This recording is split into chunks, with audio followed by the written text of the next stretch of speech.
Joined today with me is George from CryptosRUs. We're all George. George, how are you doing today? I'm good, Ben. How are you? Man, it's been a hectic few minutes here, but we got it all squared away. I think. Can you make sure the audio and everything's playing? Everything's great. Okay. All right, guys. So George started making waves. Okay. George, I have no idea why he's doing that. George was making waves about F2 pool. This is where this whole thing kind of started.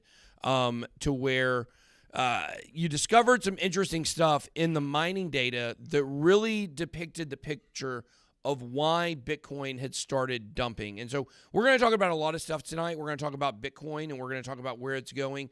We're going to talk about also maybe Litecoin. I think we're going to discuss.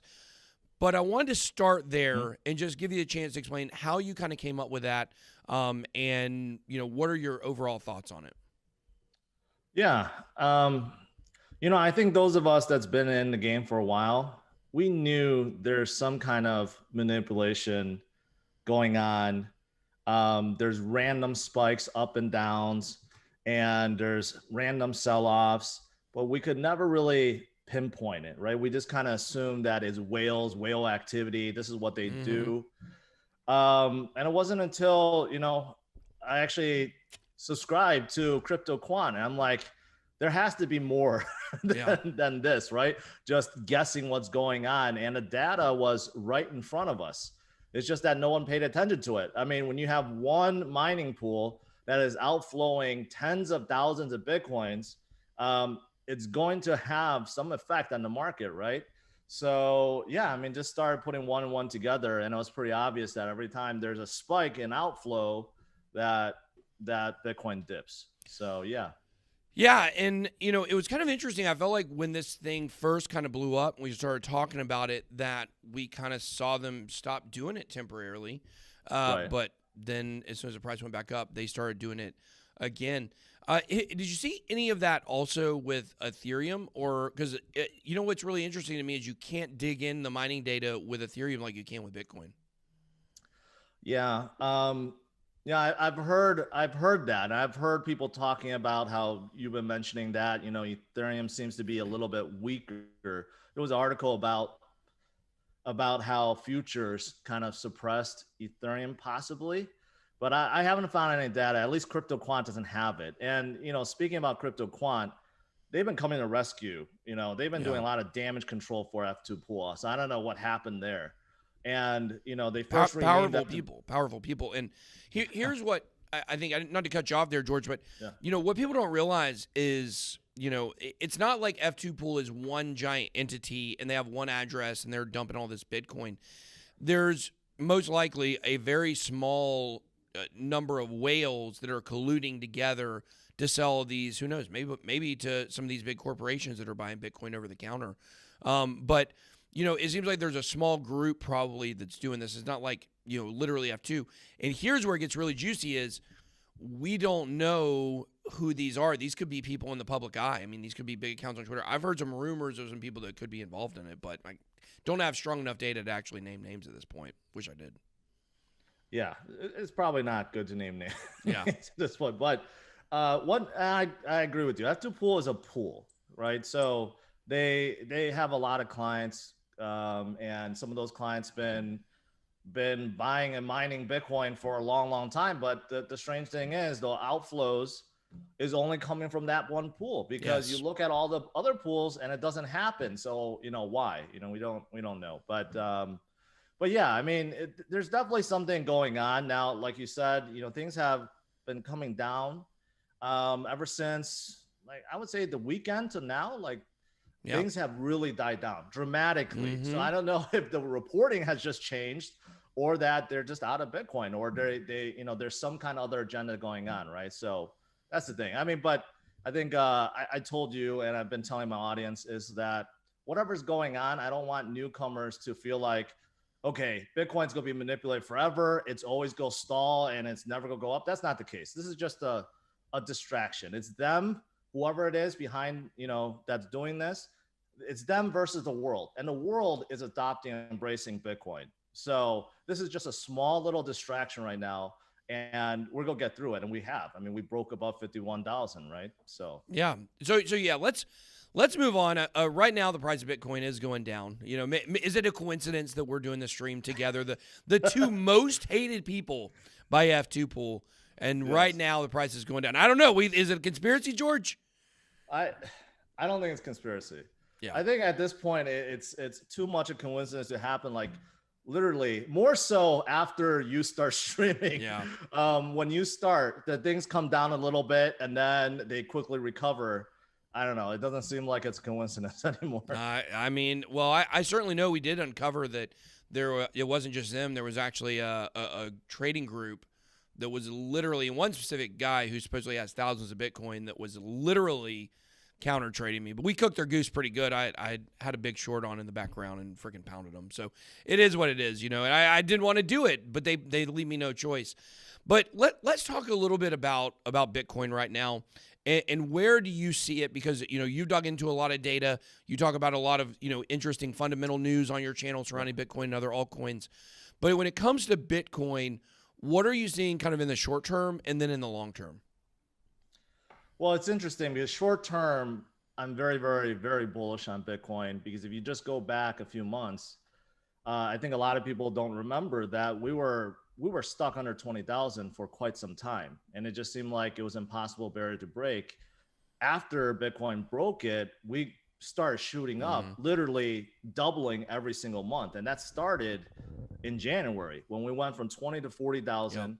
40,000, we came back down to 30,000 again for about a month. And then 30,000 literally to 58,000. So almost doubling, right? And recently we found a bottom, let's say a local bottom at 43,000.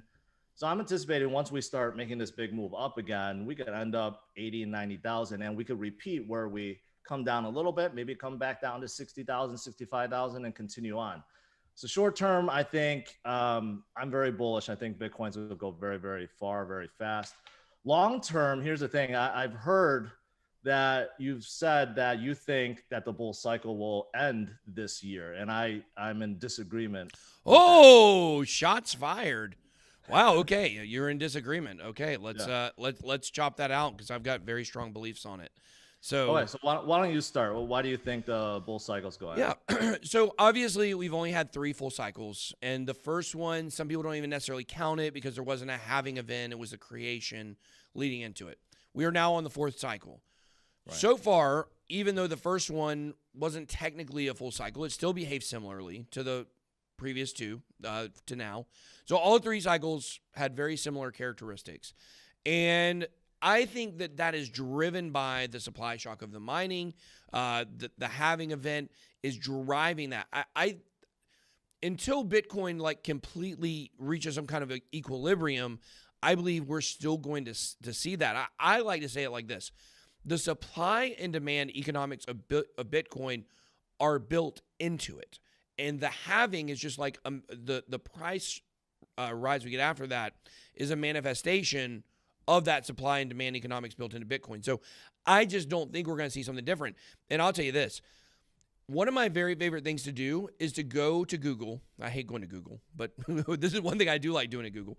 Go there and search whatever's going on in crypto at that time, like end of bull run or Bitcoin halving, and set your search for the last cycle. So you're only looking at the news stories from 4 years ago, and whatever it is, you'll find they were all saying the same thing then. They were all saying, like, it's different this time. Too many people know about Bitcoin. Look at all these companies getting involved. Look at the development of the space. It's the same thing over and over again. And I fell victim to that in 2017, 2018, where I got totally wrecked because I wasn't anticipating something that a lot of the older like Twitter accounts and not necessarily YouTubers, but a lot of people on Twitter were warning about this. Charlie Lee from Litecoin, he said, Satoshi Light on Twitter said in December 11th of 2017, he said, warning, if you think Litecoin's great at 300, like you better like it at 20 because that might be where it's going. That's what we've seen. And I covered my ears. I didn't listen to it. And so my stance on it is this. Until we see something different than we've always seen before, specifically with the timeline in the cycle, I'm going to go with that. And if I lead my audience to a place where they pull out too early, I would rather them do that than pull out too late. Okay. Yeah, that makes a whole lot of sense. This is where I'm coming from, and I totally agree with you with previous cycles.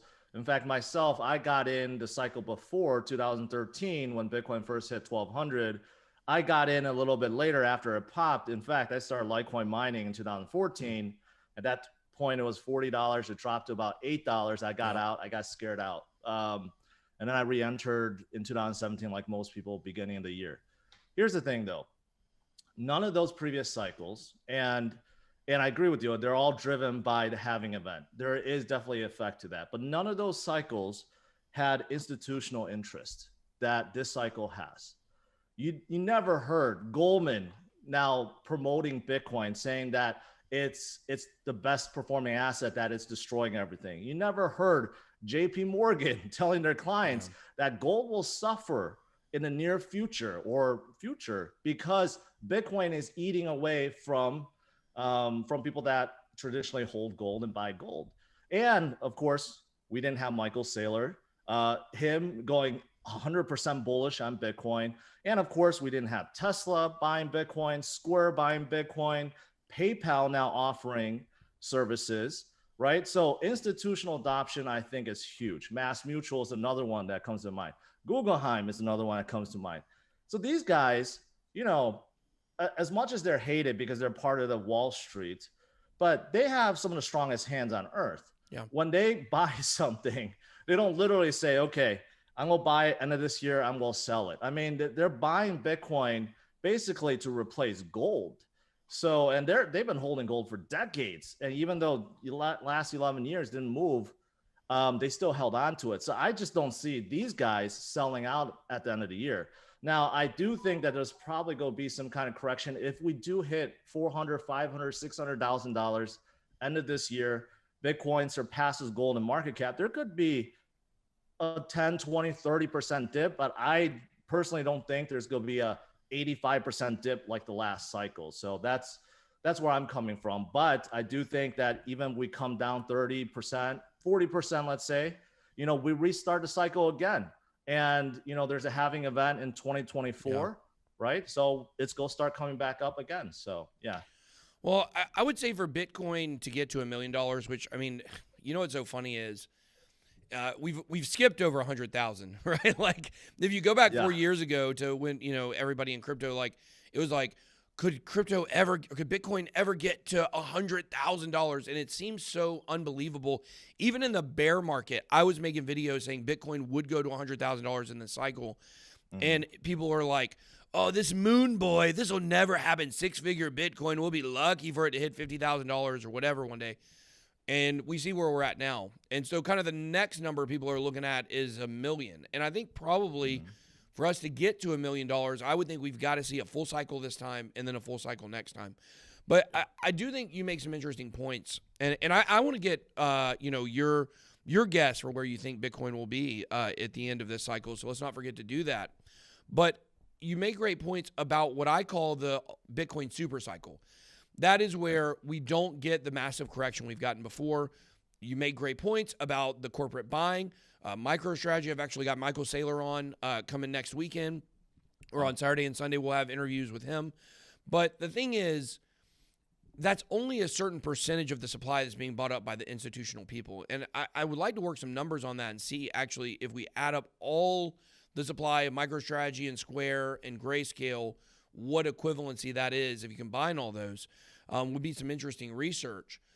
But when it comes to the bear market, I think the number I kind of have in mind is maybe we get a 60 to 65% correction instead of an 80 to 85% correction, because there will be retail hysteria that comes in, especially if we wick up to these, because nobody thinks Bitcoin's going to go to $500,000 or $600,000 and sit there.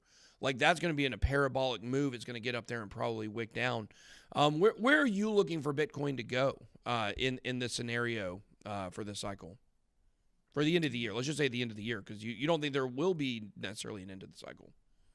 Yeah, I totally agree about the super cycle. The percentage down, that's debatable at this point, but I don't think it's going to be 85% down with this next cycle. I used to show this, and I obviously I can't right now, but I used to look at the previous cycle and look at where Bitcoin once again hit its previous high, which is 1,200 back, hit from 2013.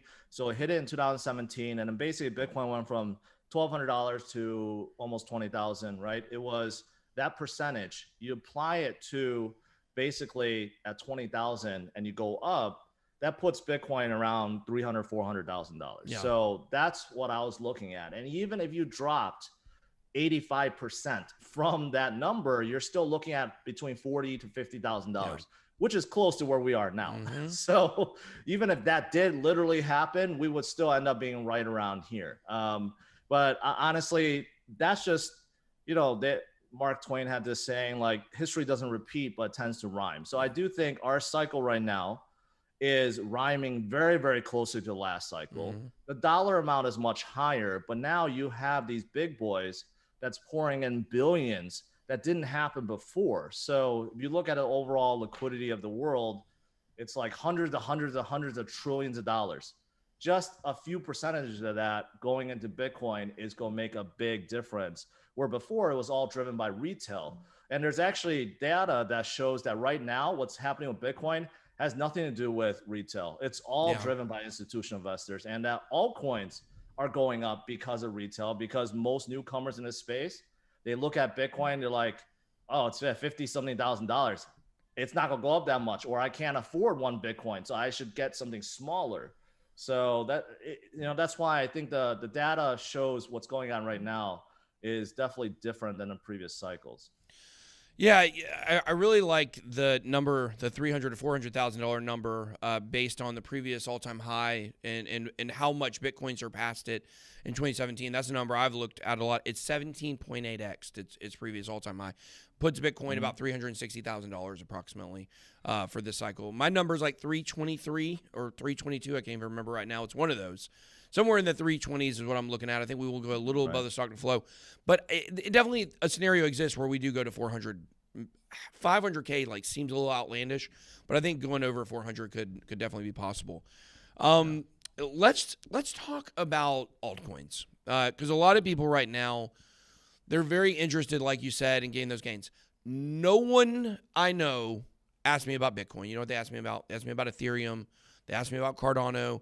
They asked me about ask me about Bitcoin Cash, because they see it and they're like, is this Bitcoin and it's cheaper? I'm talking about the novice person coming into crypto, because I get that concept of we've already missed Bitcoin. Like, the largest gains in Bitcoin's history are already over. But for some of these altcoins, they could still be in store. So what are some altcoins that you're looking at right now? Yeah, a quick note real quick. I think a lot of newcomers come in and look at Bitcoin. They don't even realize they can buy fraction, 100%. Pieces of Bitcoin. I think that plays a lot into it. But yeah, I mean, I've covered a lot of altcoins over the years. A lot of them failed. The ones that stuck around, like Cardano, like Binance Chain, like even Chainlink, Aave, which used to be Ethlin. There's a lot of these guys. The ones that stuck around, they're like the big caps of today, right? And that's why I still advise people to look at those, because now I feel like newcomers even look at, say, Cardano or Binance Chain, and they say, oh, okay, it's already pumped up so much. It's $40 billion market cap. I need to go smaller. And I think that's the wrong way to look at it, because I think there's still a lot of room to grow even with these big caps. Yeah. There's a lot of room to grow with mid caps, and same thing with small caps. But right now, if you look at the small caps, generally they have to be a DeFi play or an NFT play for them to actually move. Yeah. Anything else, they're kind of like dead in the water right now, because people are like, newcomers are just jumping in what's hot, what pumps up like 100% day over day or something.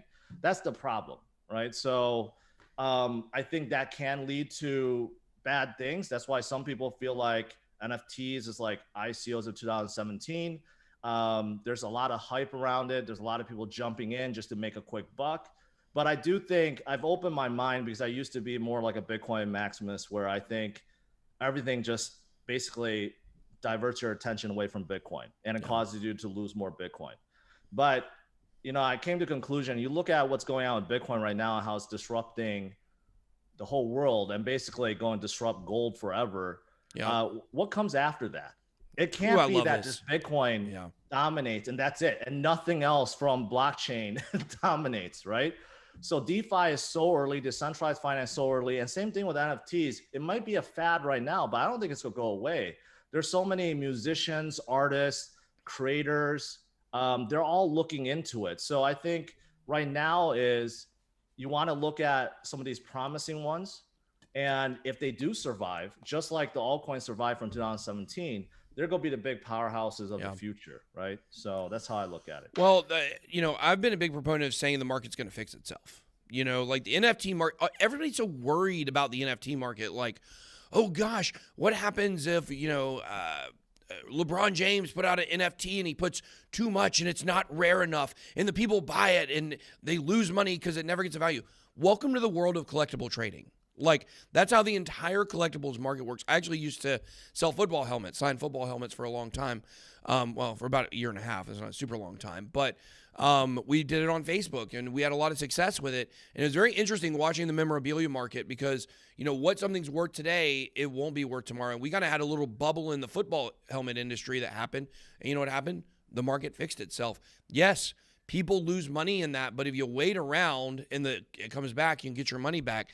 And I think that what a lot of these celebrities, and look, we are talking to celebrities. We're having celebrities and musicians contacting us about helping them with NFTs. They're all thinking about it right now. And for some of them, it could be like maybe some kind of cash grab. But they're going to have to learn how to set those prices and get that market to where they can have longevity. Because the people that come in and they sell, 1,000 cards and then they leave, that's not going to really do them any benefit long term. Those people that actually build communities around those cards and give them a utility and stuff, those people will do really well. But to think that like somehow the NFT market's going to crash crypto, or like it's a new ICO craze. I mean, really, I could argue the ICO craze is actually what fixed the crypto markets because it was getting absolutely insane. So, we need those healthy corrections and things like that. Yeah. And people forget, despite the fact ICOs, a lot of ICOs failed. Again, the good ones survived, and they're the big dogs of today. Yep. I mean, Cardano went through it. A lot of these guys went through it. The ones that are loved today, they held ICOs in 2017, 2018. Yep. So it's not a bad thing. But yeah, I mean, there's a lot of interesting things. I'm just going to mention one off I'm looking at CMC right now, like Theta, for example. Yeah. Theta is not really an NFT play, but they're categorized as a project that's in it. Gaming, kind of. I mean, it helps with gaming streaming, I guess. That's where it has but they're dominant with decentralized streaming. Although they don't get the traffic like YouTube or Twitch, but they have a working platform. They're doing a lot of stuff. They have gaming streaming too. They do have an NFT marketplace, but they're doing a whole lot. So they're standing on their own, and they have good partnerships.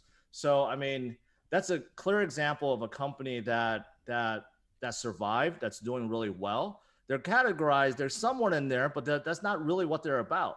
But you have a lot of companies like that. I say companies, but more like projects. Right. But that's really versatile. That could really grow into the next YouTube, right?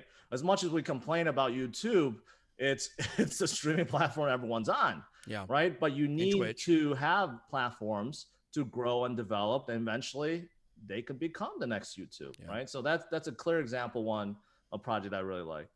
Yeah, I think it's interesting because right before we went on air, before I had all these technical difficulties over here, I was talking about your camera because your camera is really great. Like, your camera is really good.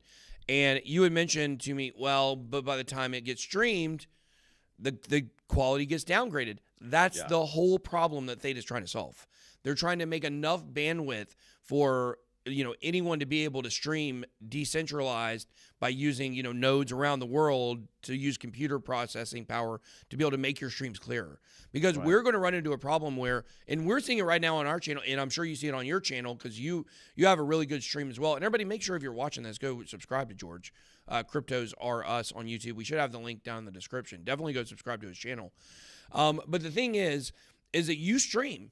And you see the power of streaming. It builds the community. We're going to actually be moving to 2 streams a day in the next, I don't know, maybe 2 to 4 weeks. It may take longer than that. We're still trying to work out kinks, obviously. But the power of streaming is huge. And when content creators realize that time connecting with their community is how they're going to grow, And not only that, but how they're going to monetize, how they're going to set the course for the rest of their lives, possibly. They need quality streaming. So I agree. I think Theta is definitely a really good one to watch. I would also say there's one other coin that I want to talk about with you on the show, and then we can kind of just talk about whatever we want. Litecoin. We had talked about Litecoin. You say you don't think Litecoin is going to do very well. I think Litecoin, I think what you guys are seeing is George has some more dynamic opinions. Mine are more based on history. And so that's kind of my standpoint for Litecoin. So what is your pushback against Litecoin?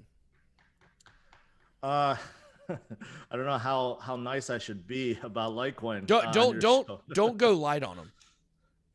All right, so I always label Charlie. I dump my bags on you, Lee, and he did dump. And Litecoin still has not gotten past the point where he supposedly dumped his Litecoin. Yeah. Here's the thing. I think that's a lie too. Over the years, Litecoin has survived based on Charlie's holdings of Litecoin. His foundation is run purely by his funding. Yeah. I covered this in 2018 or 2019. There was a leaked internal chat. I remember. Dispute, yeah. Right? Basically, it was leaked out that Charlie is a one-man show, and he even admits it as much in some of his interviews. That basically he runs marketing, he runs the foundation, he tells the foundation director what to do, what not to do, and everything is funded by him. So I like to know, if he sold all his Litecoin in 2017, how Litecoin Foundation has operated within the last 3 years. That doesn't make any sense at all. And the fact that his excuse for dumping Litecoin was it's a conflict of interest makes no sense. That's like Elon coming out and saying, I'm dumping all my Tesla shares because it's a conflict of interest that I'm holding shares of my own company. Didn't really make a lot of sense. Doesn't make any sense at all. It makes zero sense. No other founder. Do you hear about Vitalik saying, I'm going to dump all my ETH?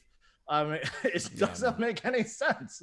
So I think I get what he was trying to do. I think back then he liked to talk about other projects. I remember he talked about, I forgot what project he talked about. And as soon as he talked about it, he tweeted about it, that project skyrocketed. It was during that craze time where basically anything you talked about, it would cause it to pump. So I get that maybe he was trying to prevent that by saying, okay, I could freely talk about other companies, projects when I don't hold any Litecoin. But man, there's just a lot of things going on. And this whole thing, this excitement about Mimblewimble, he's been talking about that since 2018. Yeah.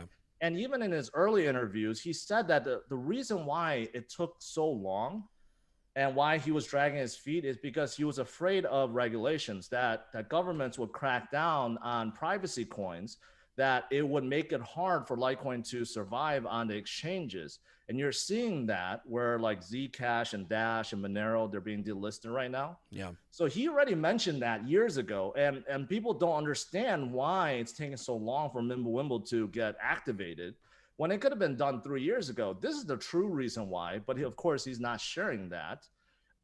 So there's a lot of reasons why I don't like Litecoin. But even if you take all this out, I'm going to end it with this. I hate to ramble on so much about it. Here's the thing. Bitcoin, since its all-time high, has more than doubled, right? So from 20,000 to 50-something thousand. Yeah. Litecoin's all-time high is like 225. And where is it now? It's still below that. 325, right? Or 3? Yeah, it was over 300. I thought it was 200 something. The all-time high? Yeah. Well, you know what? Let me look it up here real quick. I think it is 325, I believe. Let's see. Because I know my friend bought it at 300. That's how you remember. Let's see. This is price. Well, the daily close was 287, but it wicked up that day. It wicked up over 300 that day for sure. So if your friend bought at 300, that was the raw deal. Oh God, he got totally screwed. Yeah. He. Well, I mean, I probably told him to do it because I was an idiot too. So. I didn't know. I mean, we got caught, and this is why I'm so strongly about the histories, because I got swept up in it. I got swept up. Yeah. I convinced my grandpa to buy Bitcoin the day of the peak, like literally the highest possible point, where it was at $20,000, like somewhere around 19 when he bought, and it was just like, oh my gosh, I can't believe I did that. So that's why I like to preach, the safety and thinking about the market cycles to my community. But in terms of Litecoin. you're right. It hasn't approached its all-time high yet. Hasn't even got close. Ethereum has. Cardano has. Binance Coin obviously has. It wasn't even really launched, during the bull run, fully. And when you look at all the other top coins, I mean, Bitcoin Cash, we know it had a crazy launch. So Bitcoin Cash is another one. Bitcoin Cash may never reach its all-time highs again. No, I mean, Bitcoin Cash is a dead project. Yeah. I highly suggest anyone that's holding on Bitcoin Cash to get out of it. Network, you could just tell from network activity, it's at its all-time low. So there is, as much as Roger and Kim.com is saying, as it's being used everywhere, it's not. Yeah, it's not. But another thing real quick about Litecoin is, despite the fact it didn't get back to all-time high, here's the other thing. You look at Bitcoin and Litecoin. Litecoin is a soft fork of Bitcoin. Right. It's a store value, right? I admit that. If Bitcoin is digital gold, Litecoin could be digital silver. But when digital silver doesn't appreciate as much as digital gold, why would you hold on to it? Yeah. That's the thing I don't get. People will say, oh, Litecoin is faster, it's block time, settles faster and this and that. But why are you buying a store of value, right? To store your value and hopefully make money from it. And when Litecoin doesn't make you as much money as Bitcoin, why would you hold on to that? That's ultimately the thing that I think people need to realize. So if you look at the last 11 years or last 8 years, whenever Litecoin has, was developed by Charlie, has never outperformed Bitcoin over long haul. Maybe short periods of time, maybe a few months, 6 months, but you go to years, it just trails. So why would you hold on to Litecoin? So Well, here comes my defense. I will defend Litecoin a little bit here. Now, I will say I haven't really considered the fact that,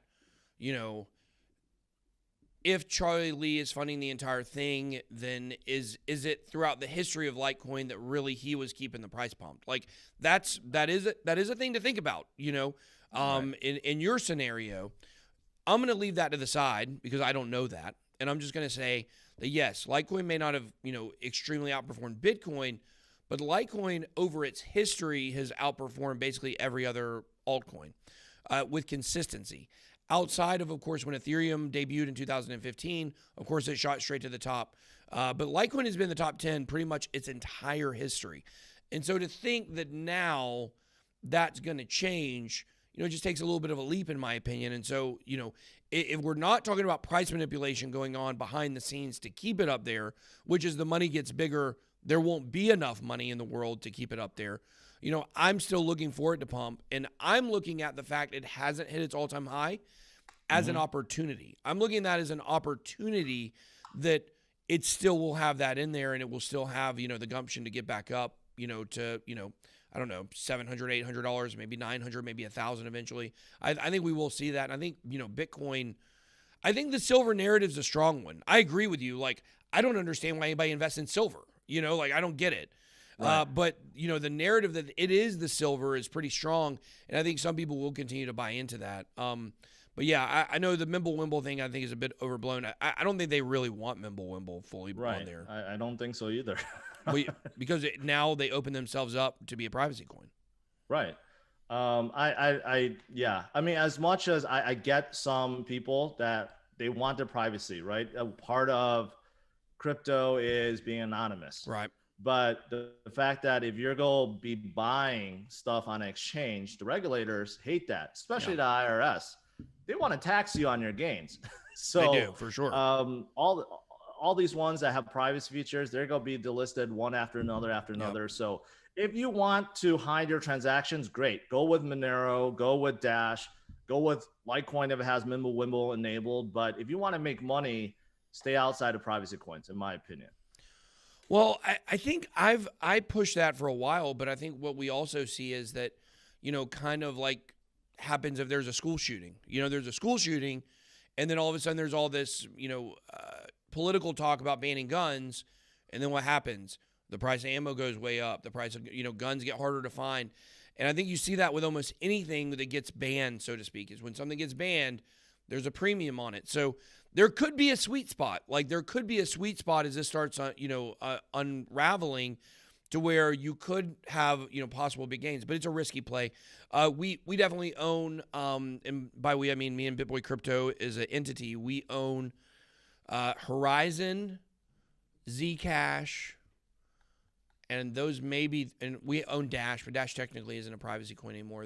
I think those are the only 2 privacy coins that we own. So, privacy coins is not one I'm super huge on, but I also love the idea of private transactions. I think you would probably agree with that. They're just troublesome. Right. So I'm curious, what's your like number 1 altcoin? What's your favorite right now? It's boring, right? Ethereum, man. I love Ethereum. Like, I think Ethereum is I think it is the future of decentralized internet. I mean, I obviously love Cardano. I always am in a love triangle with Cardano and Ethereum, because like the Ethereum people hate the Cardano people hate the Ethereum people, and I love both. I love them all. So it just depends on what the video is, who's attacking me that day. But I think that Ethereum has problems, but I do see basically if you look at enterprise blockchains, the enterprise wants to work with Ethereum. They're not really moving over to these other platforms quite yet. So they've got a big leg up there. They have the largest pool of developers. And of course, Cardano and Charles Hoskinson make the argument that doesn't matter how many they have now, like they're going to bring in the real pool of developers, or the ocean as they call it, from regular computer programming. So I get that argument too, but right now the Ethereum community is so big, it's so strong. The pool of developers is the biggest. There's the most projects that are built on it, so there's a lot of stuff in the crypto ecosystem that depends on it. And I think the real linchpin to me is that we watch the narrative of Bitcoin change from digital currency to digital gold. And I think that with Ethereum, it will always have the use case as a platform, but we're also seeing it in some ways transform into a store of value with all the institutional buying and the grayscale buying and things like that. So I know it's not super sexy, it's not a super sexy low cap pick or something like that. Mm-hmm. But if you were to ask me what a lower cap gem is that, is kind of on that same level, I would probably say, I like Elrond, and then I also like Solana. I like Solana as kind of maybe a future dark horse to the smart contract, platform race. Those are 2 that I look at that I like. I love smart contract platforms. I think. Yeah. The reason why I got into this is because of the decentralization of the internet. I hate censorship. I hate the data mining that goes on, that we've become the products. Like, we're only this close from getting plugged into the matrix to fuel, Elon Musk and Jeff Bezos getting off the planet and colonizing Mars. We're that close from becoming that, and so right. I think that this, decentralized social media is something I'm very passionate about. So I think all that fits, with decentralized smart contract platforms, and that's why I really like them. I mean, here's an interesting thing. What is it? There's a show on Netflix. I think it's called Social Effect or Social Dilemma. It's one about the damage social media does. But there's one guy in there that said something very interesting, is that for social media, it doesn't matter who. The customer is not us. The customer is advertisers. Yep. We are the data they are selling to their customers. Mm-hmm. We are the data that they are selling to advertisers. And once I understood that, I realized how true that is. I think everyone utilizing any kind of social media, to say, hey, it's free, everyone's on it, let's do this, right? But all that data is being gathered, and they're selling that in some way or form, some extent, to these advertisers. Yeah. So I totally agree. That's why there's one project I've supported all these years is BAT, Basic Attention Token. I love Basic Attention Token. Right? That's what they're trying to get away from. Unfortunately, they haven't had much success. It's not a very sexy project, although the Brave browser is fantastic. Yeah. But they are trying to build some layer 2 stuff, some DEX stuff that's trying to get people to hold on their BAT tokens. But yeah, I totally agree with that. Based on Ethereum and Cardano, I know Cardano has a loyal following, and they love Charles, no matter how delayed the project is. Yeah. But Ethereum has a network effect, and I think you're right. The development, the pool, development, the developers, the teams, and all these standards. Let's not forget DeFi, and NFTs.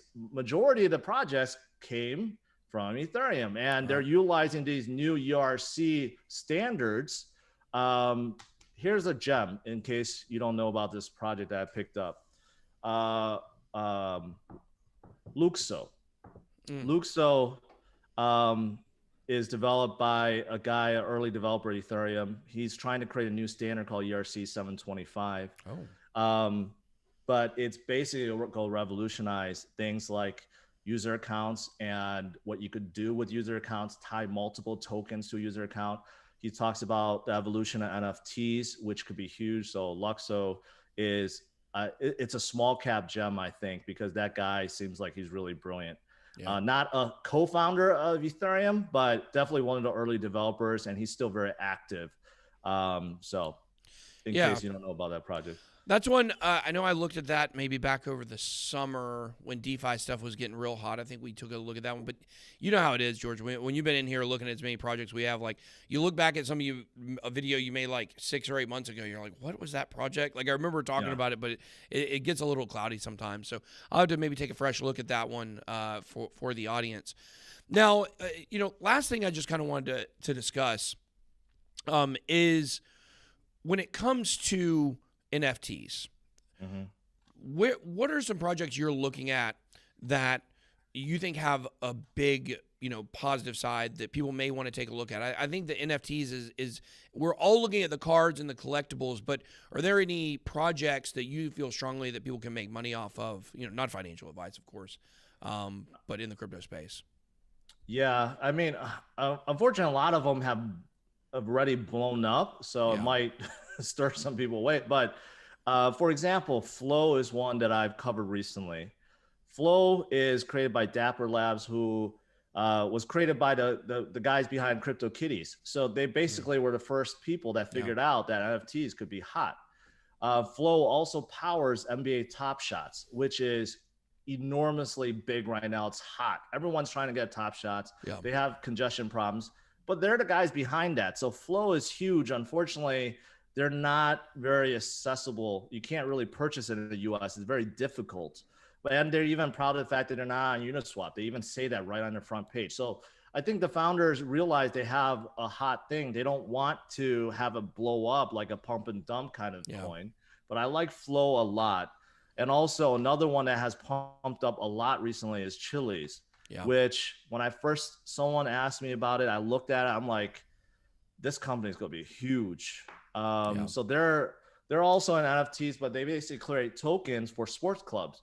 They're based out of Europe. They're primarily concentrating on football, non-American football clubs, but they have just opened up. Let's call it what it is, soccer. Yeah. I said that and people got mad. Yeah. I'm not afraid to say soccer. But they just opened up an office in New York where they're trying to, and they're going to start targeting, US sports teams. And what's awesome is not only do they have their own exchange for that, where every single club has their own token, you could actually trade it. I heard Binance will allow you to soon trade those individual club tokens too. Wow. So that is also a huge project. They recently blew up like crazy. But I really, really like those two plays. Like a smaller play, if I had to just mention it, Terra Virtua. Yeah. They're pretty good. They have some movie producers. They have legendary entertainment. Iconomy, I think. Iconomy is how you say it. The Economy. Is that how you say it? Economy. With an I? That's another one. No. That's the. It's a big comic book thing. I think that works with. What is the Batman comic book that works with Terra Virtua? Maybe I'm saying the totally wrong one. No, you're thinking about Economy. That's the one where they have license with DC. They have DC and Batman, and they even signed an NFL. I mean, that's a pretty big signing. What is the one? But they haven't really done anything with the NFL just yet. But Terra Virtua is one where it's more of like they have a few movie producers signed up, so I think they can do well in the future. Yeah, I think that's definitely a good one. And just going back to Chili's, the rumor is, what else is headquartered in New York? Well, basically everything, I guess. But, NFL. The rumor is they're working on some NFL NFTs. And I will say, I keep teasing it. I don't have the meeting yet, but supposedly there's a meeting getting set up between me and the leader of a sports league. I'll say it like that. About doing NBA Top Shot type things for their league. Can't say who it is. but it could be some pretty interesting stuff. Like we look at, everybody looks as like, oh, look at this, celebrity. They're trying to get in on this NFT craze. Guys, when the NBA and the NFL and other sports leagues are trying to look at this, we got movie companies getting into it. It's the future. It seems like the weird thing is, though, it seems like all of these companies and celebrities, they're being more forward thinking with NFTs than they were with cryptocurrency in general. What do you think that says? It's just an interesting observation, I think. Yeah, I think most people get confused on what they can do with blockchain. Yeah. I think a lot of them think that blockchain is just a fancy database. Yeah. So I don't think they really realize the money potential. I think these guys are focused on making money right away. NFTs, they can make money literally within minutes after creating an NFT. Taco Bell just recently did some of animated tacos and stuff. I mean, all these guys are jumping in because they see, hey, we can create one and sell it right away, and it's hot right now. Let's get into it. But yeah, I agree with you. I mean, sports, is such an important part of American lives, right? Yeah. Whether it's football, baseball, basketball, hockey, even, UFC, I think there's going to be a lot of potential. There's a lot of things that they can do. So, if you do get that secret meeting, I'd love to be part of it. Yeah, sure thing. So, yeah, we got a lot of stuff going on behind the scenes right here. That's some big stuff going on with crypto and NFTs, and we're going to be making a whole new part of our business. I think, helping some of these companies and some of these leagues and some of these celebrities and influencers with their own NFTs, because they're definitely all interested in it. So, George, I think that's all we got tonight, but I do want to have you back on the channel again down the road. We will stick around after we go off air here. I want to talk to you for a minute about some stuff, but everybody make sure to go subscribe to George's channel, CryptosRUs. His analysis and research is bar none. And what's interesting, guys, is you can have, if you listen to a lot of the stuff that he talked about in this video, in this stream here, we're using some of the same data points, but we're still coming up with different conclusions. And so that's the thing about cryptocurrency is we still don't know where things are going. So you definitely want to get both sides, on topics. You want to get multiple places where you get picks, because Chili's is one I would have said. Terra Virtua we've talked about before. Flow has not really been on my radar until the last week. So, you get different picks from different people, and there's value all over. We're so blessed with so much education across crypto YouTube right now. Just didn't exist back in 2012, 13, 14. 2016, 17 was there a little bit. But, George, thanks for joining us. Is there anything else you want to add? No, I mean, overall, I think us as a community, right? I mean, even though it's really fun to talk about, altcoins and promising projects, but ultimately I think what we're doing is educating, right? And as long as we get the newcomers to chill out, right? Yeah. The volatility can be really, really new for some people. As long as we get people to realize this is the future, right? And all you really have to do is kick out the fear, the FUD, and stay the course, engage and, pick up Bitcoin and some of your favorite altcoins and just hodl. And ultimately, I think that's the right message, right? And I think most crypto YouTubers are about that. So, yeah, it's definitely a good community, guys. Almost every crypto YouTuber out there that's has any size on their channel, I mean, from what I find, they're mostly all good guys and want the best for the space. So